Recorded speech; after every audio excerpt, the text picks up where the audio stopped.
Selamat siang, jumpa lagi dengan Denok Ayu Novel. Bagaimana kabar sobat semua? Sebelum kita mulai cerita ini, ayo silakan subscribe, like, komen, share dan nyalakan loncengnya untuk mendapatkan notifikasi terbaru ketika Mimin upload videonya. Menantu terbaik bab 412 mungkin memenuhi syarat. Chu Yunxi menunduk dan tersentak dan tidak berbicara. Dia juga tidak melihat Lin Yu. Dia mengertakkan giginya erat-erat. Matanya meledak dengan kebencian yang tak ada habisnya. Chu Yunxi tumbuh sangat tua, tidak ada yang berani bersikap tidak hormat padanya. Tuan Chu, aku bertanya padamu. Lin Yu mondar-mandir perlahan ke jendela dan menemukan bahwa kantor Chu Yunxi berada di lokasi yang sangat bagus, hampir menghadap ke sebagian kecil ibu kota, tapi mungkin karena lantai yang tinggi, kabut ini juga berat. Chu Yunxi, suamiku bertanya padamu, mengapa kamu tidak menjawab, kamu bak. Bu Cheng juga dengan dingin menyapu cibiran Chu Yunxi saat ini, merasa sangat bahagia di dalam hatinya, keluarga Chu yang terkenal di Beijing. Bagaimana kalau kurang? Dia dan Ten He diintimidasi sebelum mereka ingin menggertak. Tapi begitu suaranya turun, ada keributan di luar, dan puluhan sosok hitam mengalir dari luar pintu seperti air pasang. Kulit wajah Chu Yunxi tiba-tiba bahagia, dan tubuhnya tiba-tiba bergegas ke kerumunan. Karena ketakutan, kakinya empuk saat ia bergegas keluar, dan ia hampir terhuyung-huyung ke tanah. Namun untungnya, kerumunan itu sudah dekat dengannya. Ia langsung menyambar kerumunan itu, dan sekelompok orang segera mengulurkan tangan untuk mendukungnya. Angkat dia. Tuan Chu, kamu baik-baik saja. Aku baik-baik saja. Chu Yunxi menghela nafas lega. Dia tidak bisa menahan kegembiraan. Untungnya, dia memiliki pandangan ke depan dan memasang sistem alarm yang dapat dihubungkan ke Departemen Keamanan di mejanya. Sistem alarm ini belum digunakan sejak dipasang, karena tidak ada yang pernah memiliki kemampuan atau keberanian untuk bergegas ke markas untuk mengancamnya, Chu Yunxi. Jadi setelah mendengar alarm hari ini, orang-orang di Departemen Keamanan tahu bahwa sesuatu yang besar telah terjadi, dan mereka bergegas dengan putus asa, dan mereka semua keluar. Tuan Chu, sistem alarm Anda sangat mudah digunakan. Lin Yu melihat begitu banyak orang, tetapi dia tidak memiliki kejutan. Dia berbalik dan berkata sambil tersenyum, sebenarnya, dia tahu ketika Chu Yunxi diam-diam menekan alarm di atas meja. Ekspresi Chu Yunxi terkejut, jelas sedikit terkejut, dia tidak menyangka Lin Yu akan memperhatikan gerakan kecilnya sejak lama, tetapi dia penasaran di dalam hatinya, karena Lin Yu tahu dia menelepon, mengapa tidak menghentikannya? Mengapa Anda membiarkan dia pergi sekarang? Langkah demi langkah tiba-tiba melangkah, dengan belati tajam di tangannya, dan berkata dengan dingin, ada sekelompok orang lain yang akan mati. Menurutnya, kelompok pengawal ini sama sekali tidak menakutkan, meski terlihat kelompok orang ini tidak biasa, tapi dibandingkan dengan tentara bayaran papan atas malam itu, level mereka bahkan tidak sedikit lebih buruk. Kakak Bu, kamu tidak perlu mengambil tindakan. Kamu tidak bisa tidur nyenyak hari ini. Duduk dan istirahatlah. Lin Yu berjalan perlahan dan berkata dengan ringan. Pak, saya baik-baik saja, kata Bu Cheng dingin. Pergi dan istirahatlah. Ini adalah masalah antara aku dan Tuan Muda Chu, aku akan menyelesaikannya sendiri. Lin Yu berkata dengan suara yang dalam lagi, dan Bu Cheng menyingkirkan belatinya dan mundur. He Jiarong, kamu membobol perusahaan kami dan kantorku tanpa izin, dan kamu ingin membunuhku. Bahkan jika keamanan kami membunuhmu, itu pertahanan yang sah. Chu Yunxi tampak buas dan menatap dengan kebencian. Lin Yu berkata dengan dingin kepada orang-orang di sekitarnya, ayo. Bunuh dia untukku, siapapun yang membunuhnya, hadiah uangnya 1 juta. Sekelompok petugas keamanan menjadi heboh ketika mendengar ini. Karena mereka tidak dapat memikul tanggung jawab dan mendapat imbalan, komunitas alam itu bersemangat dan antusias. Dengan raungan, mereka segera berlari ke arah Lin Yu.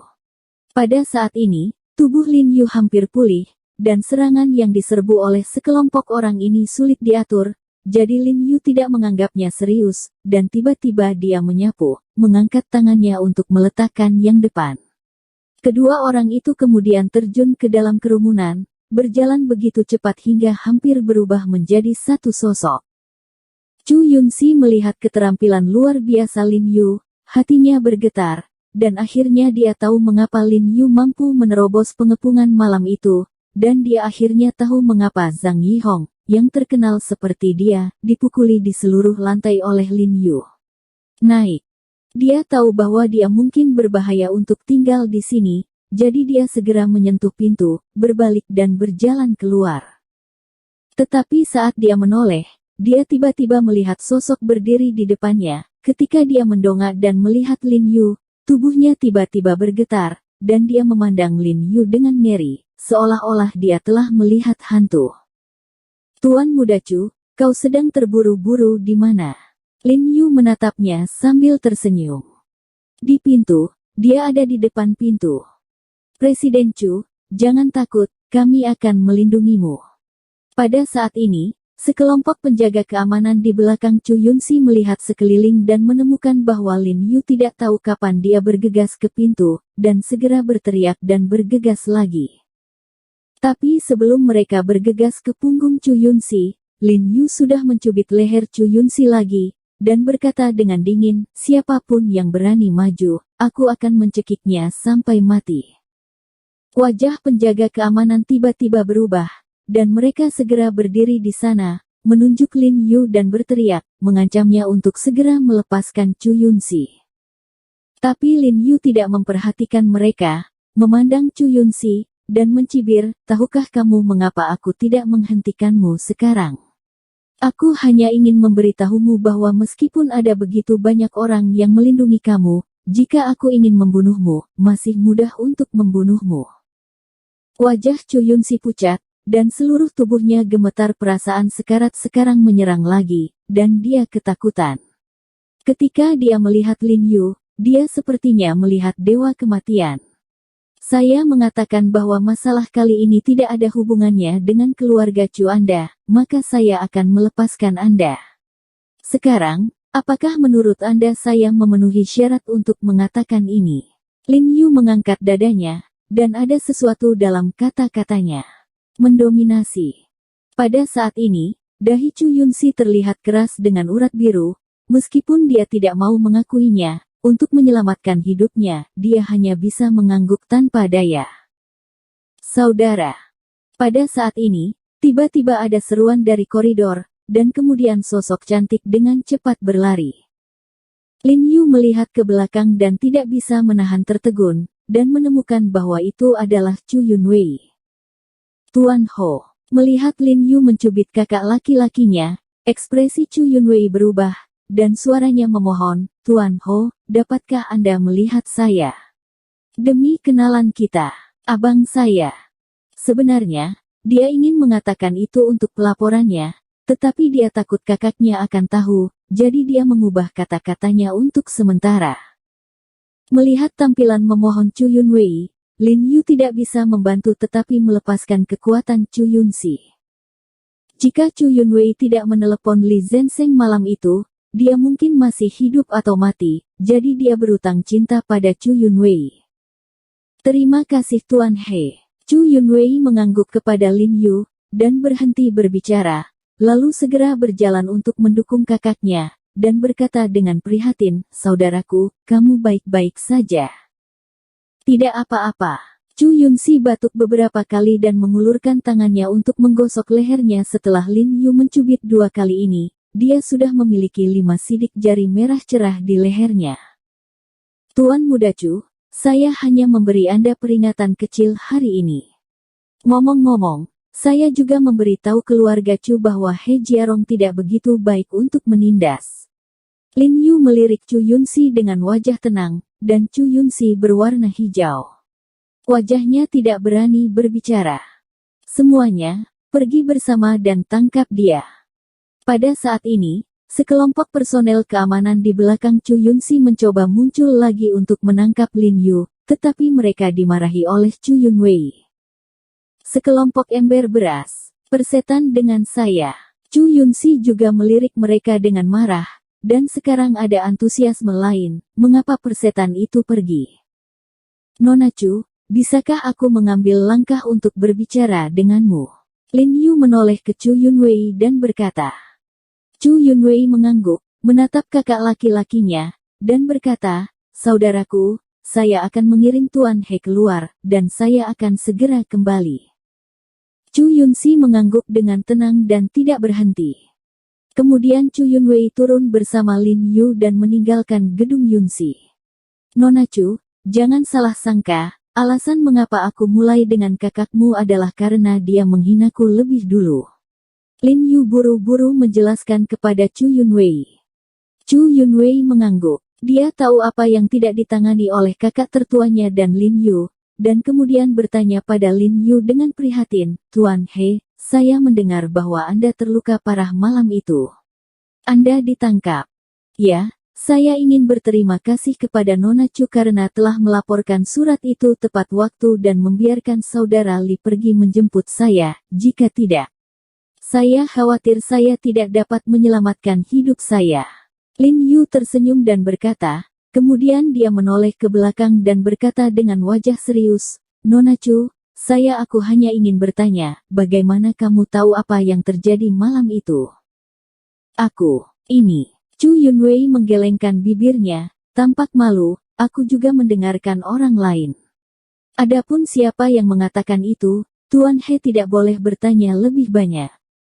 Dia tidak bisa memberitahu Lin Yu bahwa dia mendengarkan saudara laki-laki dan ayahnya, kan? Melihat bahwa dia tidak ingin mengatakan apa-apa, Lin Yu tidak berulang kali bertanya, dan menghela nafas, sebenarnya, saya hanya ingin tahu siapa yang mengatur hal ini. Tuan He, saya baru saja mendengar bahwa Anda mungkin mengalami kecelakaan malam itu, tetapi saya benar-benar tidak tahu siapa yang akan membunuh Anda.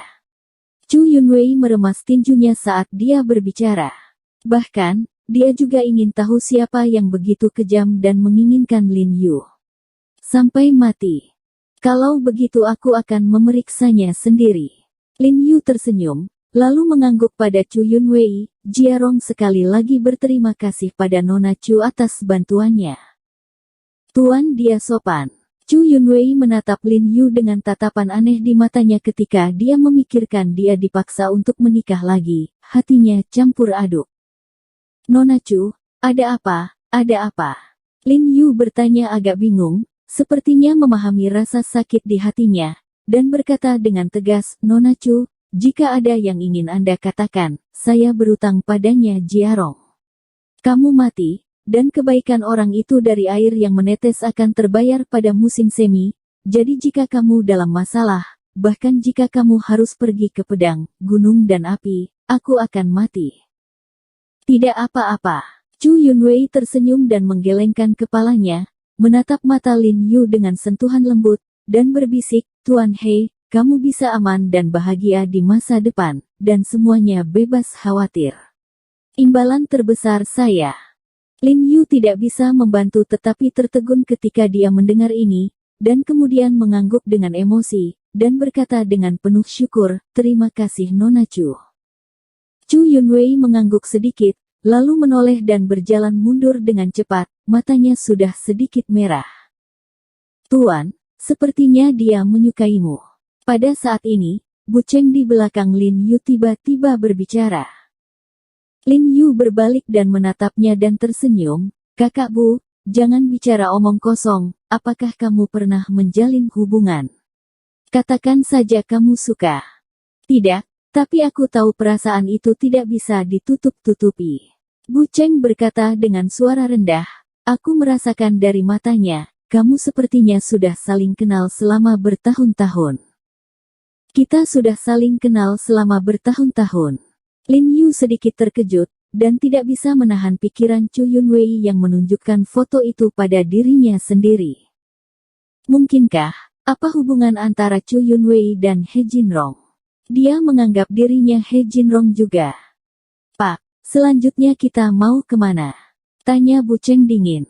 Lin Yu baru saja pulih, menyipitkan matanya dan berkata, tentu saja itu Wan Jia. Karena Chu Yunwei tidak tahu siapa yang mengatur masalah ini, dia hanya bisa memeriksanya dari rumah ke rumah. Cahaya malam yang bersinar di malam hari tersebar di halaman villa tepi danau tempat tinggal Wan Weichen, dan beberapa burung berjalan dengan santai di lereng rumput. Tetapi pada saat ini, sesosok tubuh bergegas keluar sambil memegang koper, dan burung-burung di atas rumput tiba-tiba berteriak. Kemarilah, kemari, cepat, antar aku ke bandara.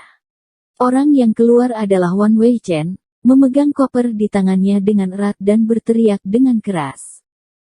Bos, apa yang terjadi? Kedua pengawal itu segera berlari masuk dari luar dan bertanya dengan heran.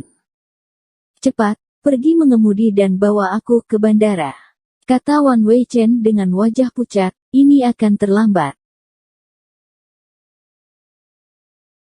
Bersambung. Terima kasih kepada kalian yang telah menonton video ini. Jangan lupa tekan tombol subscribe-nya dan nyalakan notifikasinya untuk mendapatkan video-video seru lainnya dari Denok Ayu Novel.